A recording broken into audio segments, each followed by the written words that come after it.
하나님 아버지, 주를 알지도 못했고 찾지도 않았고 구하지도 않았던 그럴 수 없는 우리들을 택하시고 아들의 복음으로 부르시고 성령님으로 거듭나게 하여 주셔서 새 생명을 지니게 하여 주신 것 감사합니다. 모든 것이 하나님의 은혜임을 날이 갈수록 더 우리의 마음을 다해 고백할 수 있는 은혜도 허락하여 주시고 때를 따라 도우시는 은혜와 긍휼을 입혀주시는 열심과 사랑으로 매일매일을 살펴주시는 그 하나님의 인도하심을 오늘도 구하옵나니 한심령 한심령 친히 붙들어 주시고 인도하여 주옵소서. 말씀으로 우리가 살아가게 하여 주옵소서. 예수님의 이름으로 기도합니다. 아멘. 로마서 6장 8절에서 11절 같이 보시겠습니다. 로마서 6장 8절에서 11절입니다.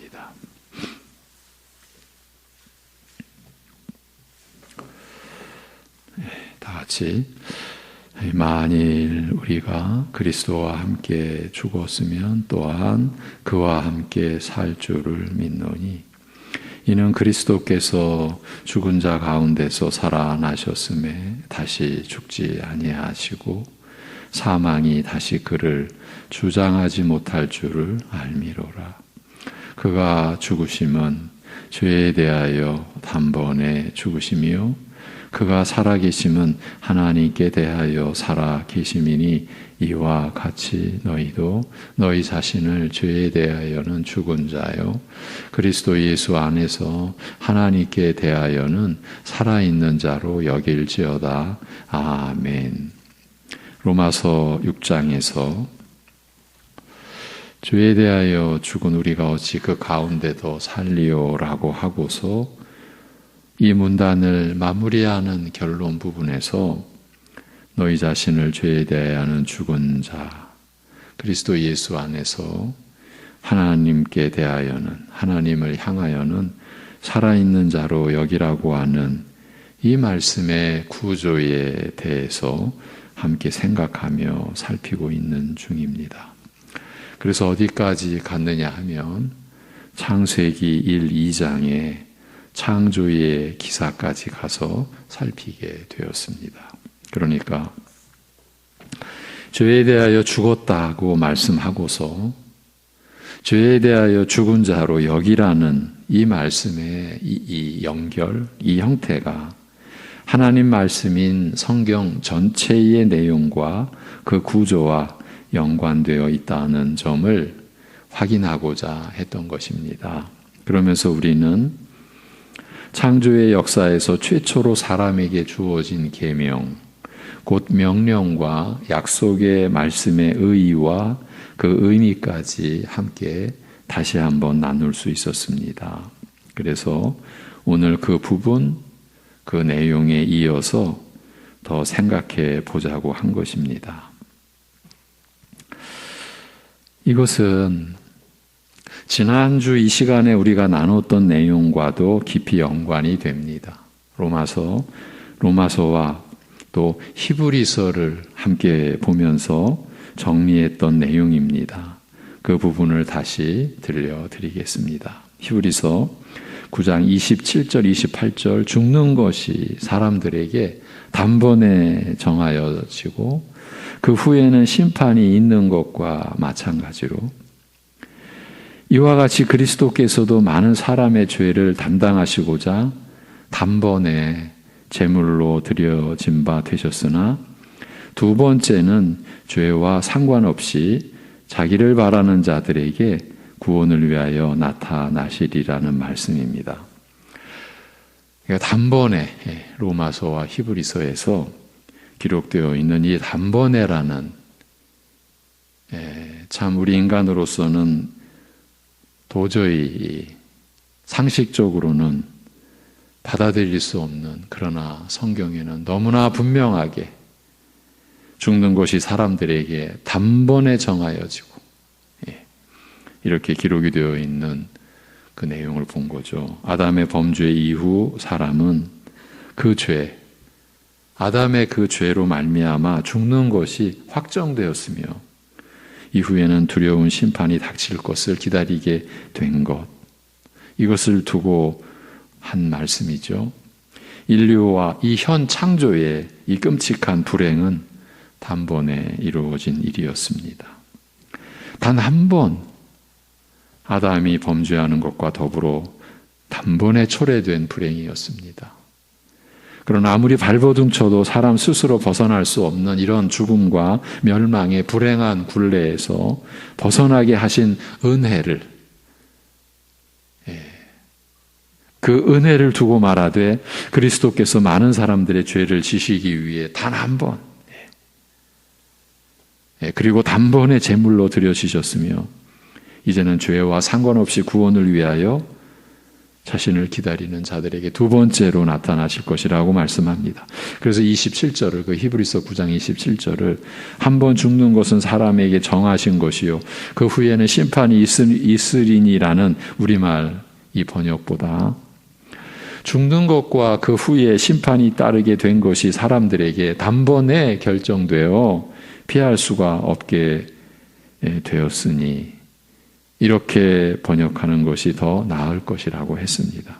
이렇게 아담의 범죄로 말미암아 모든 인류가 죽음과 심판에 처하게 된 일과 그리스도의 은혜로 말미암아 우리 믿는 자가 이런 불행에서 벗어나게 된 그 구원 사이에는 여러 가지 면에서 동일하게 적용되는 원칙들, 하나님이 세워놓으신 원칙이죠.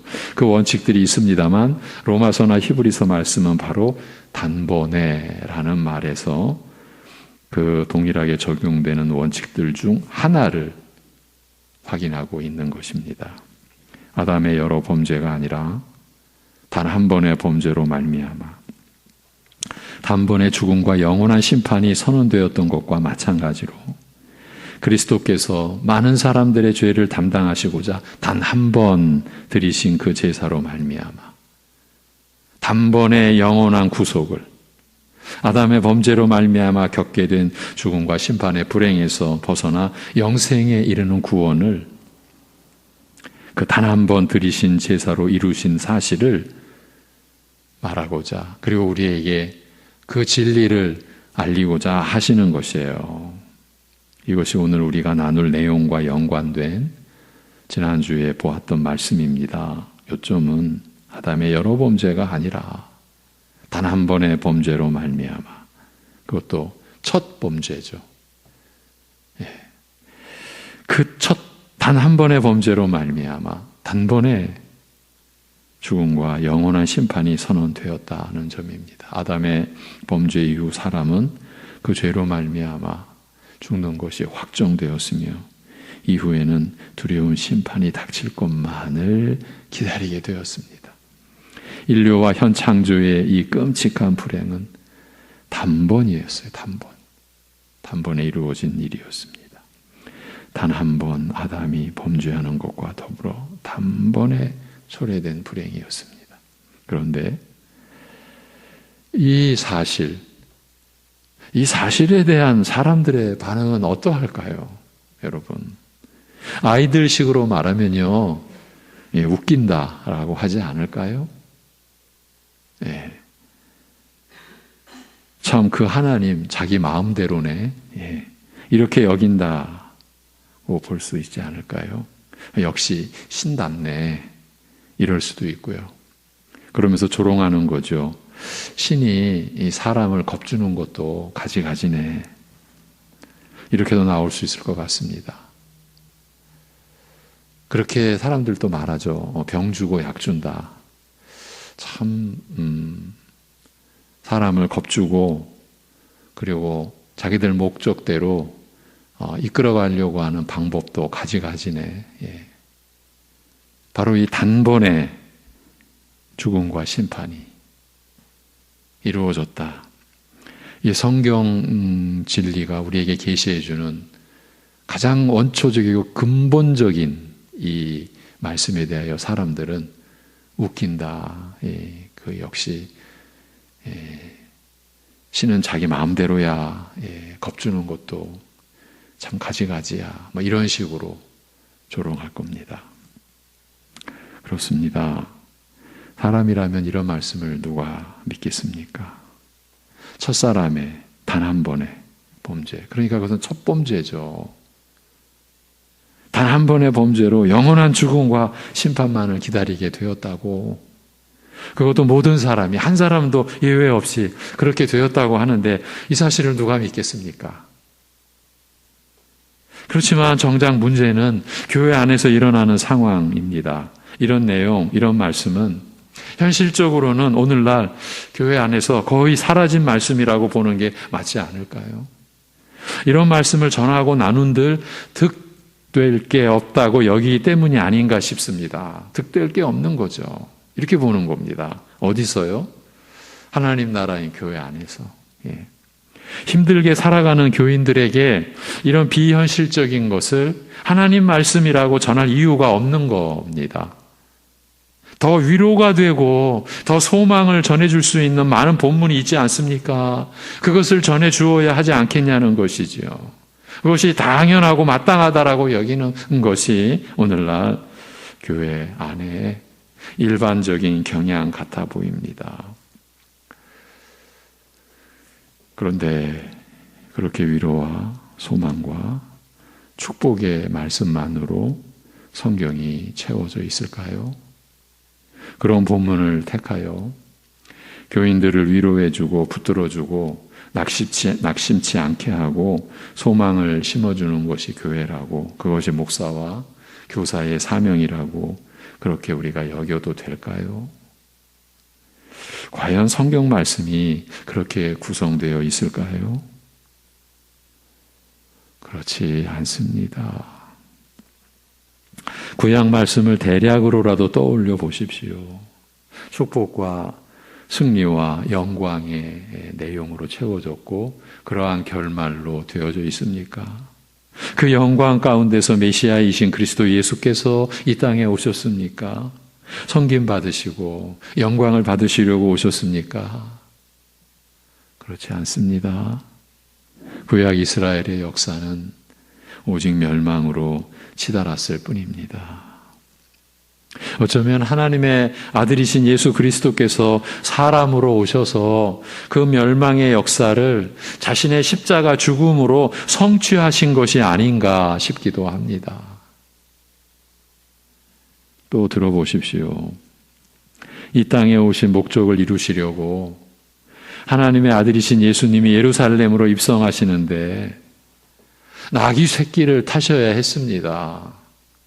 이러한 예수님의 행적 하나하나도 다 구약에 고난의 종으로 이 땅에 오신 세상 죄를 짊어지고 가실 어린 양의 그 계시에 따라 나귀 새끼를 타셔야 했습니다. 이렇다면 아니 타신 것만 못한 것 아닙니까?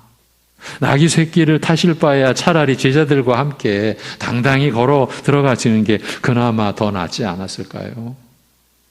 그러나 이러나 저러나 종의 행차에 불과했지 왕의 행차가 될 수는 없었습니다. 이스라엘의 멸망의 역사를 그대로 안고 가시는, 이스라엘의 처절한 실패와 불순종과 그 범죄와 반역의 역사를 그대로 안고 가시는 그저 심판을 맞이한 죄인의 형상이었을 뿐입니다. 그렇지만 그 고난의 종이 걸어간 십자가의 길이 이 세상을 구원하시는 유일한 길이 되었습니다.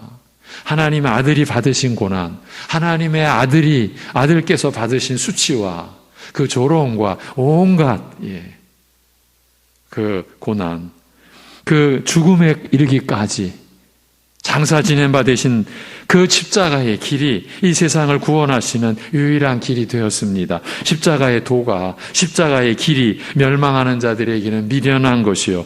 그러니까 세상 사람들에게는 이 십자가의 도가 미련한 거죠. 아니 왜 구원자가 왜 자기가 죽어? 너무 단순한 논리. 십자가상에 매달리셨을 때 네가 구원자면, 내가 메시아라면 너 자신부터 구원하고 내려와서 그럼 우리를 구원해. 온 인류가 이렇게 미련한 거죠. 예. 그러나 구원을 받는 우리에게는 하나님의 능력이라고 하신 그대로이죠. 그리하여 그 십자가의 도고 십자가의 길이 구원을 받는 우리에게는 하나님의 지혜와 능력을 받아 입어 누리는 길이 된 것입니다. 십자가의 길이 말입니다. 그 십자가의 길이 현실적으로 우리 믿는 자들에게 어떻게 주어졌습니까? 현실적으로 자기를 부인하고 날마다 자기 십자가를 지고 주를 따르는 것으로 주어졌습니다. 우리가 예수님을 믿습니다라고 하는 그 믿음은 기계적인 작용이 아닙니다. 요즘에 제가 여러분과 어제 주로 나눴던, 우리는 절대 기계적인 존재가 아닙니다. 날마다 자기를 부인하고 자기 십자가를 지고 주를 따르는 것으로의 믿음의 작용, 이것이 하나님이 인간을 지으신 그 본체인 거예요. 그리스도 예수를 자신의 구주요 주를 영접하고 믿어 의지하는 사람들이라면 자기를 부인하고 자기를 신뢰하지 않고 자기를 믿지 않고 날마다 자기 십자가를 지고 주를 따르며 살게 된 것입니다. 그렇게 살 때에 하늘로부터의 위로도, 하나님께만 소망을 둘 수 있는 지혜도, 어떤 난관과 환난을 맞닥뜨려도 자신의 명철, 자신의 몸과 의지하지 않고 힘을 다해 주님만을 신뢰하고 주님께 모든 것을 맡기며 의지하는 믿음의 역사가 주어지는 것이고 그 은혜를 경험하고 누리게 되는 것입니다. 그렇게 자기를 부인하고 날마다 자기 십자가를 지고 주를 따를 수 있기 위해서는 우리 안에 계신 성령께서 하나님 말씀으로 우리를 일깨워 주시지 않으면 아니 되는 것입니다. 자기 능력으로 자기를 부인하겠다, 자기 의지로 날마다 자기 십자가를 지겠다, 이 의식이 첫사람 아담이 첫 범죄한 바로 그 죄의 모습인 겁니다. 하나님의 말씀으로 성령께서 우리를 붙잡아 주시고 늘 일깨워 주시지 아니하면 안 되는 것입니다. 그리고 그 일깨움은 자신이 얼마나 하나님 앞에서 큰 죄인인지를, 그래도 자신의 힘으로 자기를 부인하는 정도로 되어서는 안 되고요. 하나님의 지혜와 하나님의 능력을 힘입어 자기를 부인해야 할 만큼 자신이 얼마나 거짓된 존재요, 온갖 괴휼, 기만, 온갖 악독으로 머리끝부터 발끝까지 그렇게 채워지고 충만한 그런 자신의 그 죄인인지를 알게 하는 것이에요. 성령께서 말씀으로 우리를 일깨우시는 것이, 아, 내가 소망이 있는 존재구나, 아, 내가 가능성이 있는 존재구나, 아, 내가 이렇게 될성 싶었던 존재구나가 아니라 그냥 거꾸로 간 거죠. 오히려 하나님 앞에서 자기가 얼마나 참 무참하고 참담한 죄인인지를 알게 하는 것이죠. 이렇게 되면요, 자신을 내세우거나 뭔가 갖고 자랑하거나 무슨 일을 가지고 자신을 신뢰하거나 하는 따위의 상황은 이미 벗어나게 되는 것 아니겠습니까? 그럴 여지, 그럴 틈이 없게 되었기 때문입니다. 자신의 죄를 성령께서 깨닫게 하시는데 어떻게 자신을 드러내고 자랑할 수가 있겠습니까? 그런데 성령께서는 창초부터 우리가 어떻게 죄인이 되었는지를 창세기를 통해서 깨닫도록 하시기 위해 이 기록을 모세로 말미암아 남기게 하시고, 그래서 창세기서부터 신명기를 모세 오경이라고 그렇게 우리가 칭하지 않습니까? 이렇게 남기게 하시고 이후에 모든 세대에 이 말씀을 읽고 보고 듣게 하신 것입니다. 그래야 자신이 하나님 앞에서 심판받아 마땅한 죄인인 것을 알게 되니까요. 아담 이후 모든 사람이 그런 형편, 끔찍한 불행에 처해졌다라는 것을 알게 되는 것이니까요. 여러분, 우리가 구원받을 만한 어떤 여지가 있었기 때문에가 아니지 않습니까? 그래서 내가 저들보다는 내가 좀 낫기 때문이가 아니지 않습니까? 그런데 우리의 죄된 의식은, 죄의 본성은 계속 그쪽으로 가는 거예요. 아, 그래도 나는 좀 달랐지. 그래도 나는 이런 은혜를 받을 만한 뭔가가 있었던 것 아니야? 계속 자기 자신에게 그걸 주지시키는 게 이게 죄성이요 사단의 역사 아니겠습니까? 이게 모든 기만 괴율의 이게 근본이겠죠. 거짓의 근본인 거죠.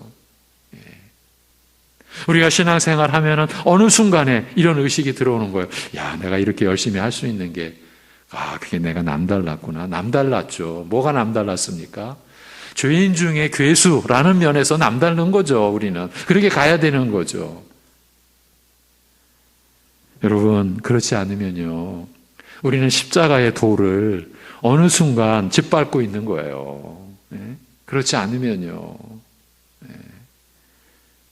그런데 이런 말씀은 필요 없다고요?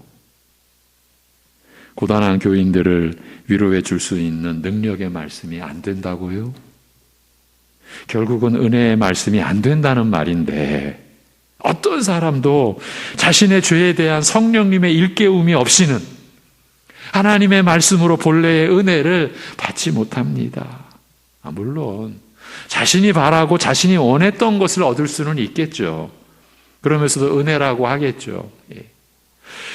그러나 그것은 성령의 역사하심으로 받는 생명에 이르게 하는 은혜는 될 수 없습니다. 하나님께 대한 회개와 그리스도를 믿는 믿음에 이르게 하는 성령님이 주시는 본연의 은혜가 아니라는 뜻입니다. 결국은 자기 만족에 이르게 하고 자기를 사랑하게 하는 것에 불과한 것이에요. 하나님께 더 가까이 나아가게 하는 은혜가 아니라는 말입니다. 자신이 하나님 앞에서 어떤 죄인이요, 얼마나 큰 죄인인지를 깨닫지 않고서는 그 어떤 은혜도 무용지물이라고 여겨야 합니다. 그래서 죄를 깨닫도록 하나님 나라의 역사 속에 율법이 끼어들게 하신 것입니다. 율법으로는 죄를 깨달음이라고 하지 않습니까? 그런데 스스로 지혜롭다고 여긴 이스라엘 사람들은 그 율법의 행위로 죄를 깨닫도록 주신 율법을 지켜내겠다라는 그 열심으로, 그게 율법의 행위입니다. 그래서 자신이 스스로 율법을 지키고 이루는 행위로 지켰다는 거죠. 아니, 하나님 보시기에는 너희는 지킬 수가 없는 존재라는 것을 깨달으라고 율법을 주셨는데 이 사람들이 얼마나 기고만장한지 자신이 스스로 율법을 이루어서 그 율법을 지키고 행하는 것으로 하나님 앞에서 스스로 의롭다 하심을 얻겠다고 나선 것 아닙니까? 죄를 깨달으라고 주신 율법을 가지고 죄를 깨닫기는커녕 자신이 그 법을 지켜내서 하나님 앞에서 스스로 서겠다고 한 것입니다. 그 결과는 오직 하나, 이스라엘의 멸망이었지 않습니까? 그러니까 하나님의 의를 내팽개치고 자기 의를 가지고, 그런데 이 사람들이 하나님께 열심이 없었습니까? 저들이 하나님께 열심이 있었으나 자기 의를 취하고 그래서 멸망의 길로 간 겁니다. 이것이 구약의 증언입니다. 이것이 성경에 증언하는 바 구약 역사입니다. 그런데 신약의 역사 속에서도 참 제가 이렇게 말하는 게 제 스스로도 좀 떨리는 거죠. 그러나 이 신약의 역사 속에서도 수많은 교회와 교인들이 구약의 이스라엘을 모방하고 구약의 이스라엘을 그대로 따르고 있다는 것이 얼마나 아이러니합니까? 선교사님들의 증언, 제가 있는 나라는 그 나라의 교회 전체가 이렇게까지 말합니다. 교회 전체가 우리가 지금 나누는 이러한 말씀을 제쳐놓고 바리새인들이, 제사장들이, 서기관들이 하나님 앞에서 스스로 의롭다 그렇게 여긴 그런 그 믿음의 길, 예수님께서 그렇게 책망하시고 회개토록 인도하려고 했지만 결국 예수님을 십자가에 못 박았던 그 무리들과 같은 그러한 믿음의 내용을 다 가지고 있어요. 이렇게 증언을 합니다. 얼마나 두려운 일이고 안타까운 일입니까?